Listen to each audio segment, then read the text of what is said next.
to revolutionize. We're going to revolutionize the Corps. Listen to these words. I get excited when I read these words, okay? We're thorough, complete, absolute, comprehensive, profound, extensive, far-reaching, sweeping, unconventional, unorthodox, newfangled, innovative. We've got to change the culture to be a better Corps of Engineers. So I'm going to go to the next one. I'll tell you why. So here's the Corps of today. $26 billion. And you have all these programs, the supplemental, the VA, the Customs and Border, all this growth, all these opportunities. Army, Navy, the Air Force asking us to do more and more work. The Guard now, we're doing more work for the Guard. We're doing more work for the for the reserves.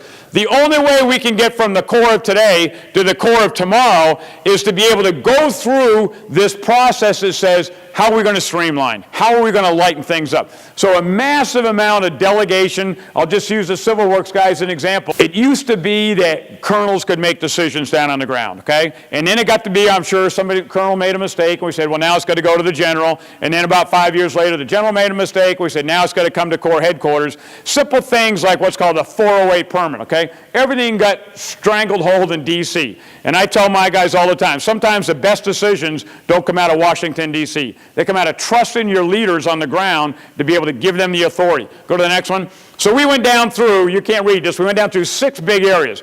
I went down through all of my Civil Works guys and our Mill Missions guys. I said, what can you do to power down? What can we do to streamline? Where can we give more flexibility to the guy down there with the muddy boots? Then I went to the lawyers. I said, how can we change the culture in council? How can we change our contracting venue? How do we change IT and how do we change HR? Just examples of 6 programs, and the reason it's important, it's not just Civil Works. It's got to be throughout. It's got to be for the Customs and Border guys. It's got to be for the VA. It's got to be that we need a culture in the Corps that understand that it is about turning dirt and executing. I want my execution rates to go up. For the staffers in the room, you give us money in Milcon, I'd like to think that every single dollar you give us in the Milcon bill gets awarded that year. We are not there. So how do you change? Some of this I can do internally. I can do some of this below the line, which means inside the Corps of Engineers. Every Monday morning we have a murder board and we go through these initiatives and say, how are we going to power this down? How are we going to change?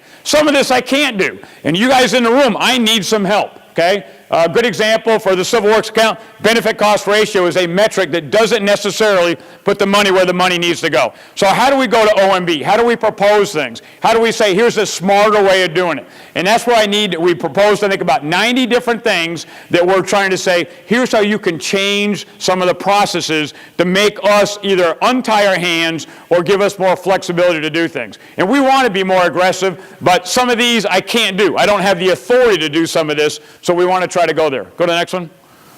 So this is the graphic I did, and it goes back to, I got to keep working a campaign plan. We got to work these things to the muddy boots guys, but Civil Works, Mill Missions, IT, Human HR, Acquisition Council, we've got to work the below the line and the above the line to figure out how we're going to get to be a better Corps of Engineers.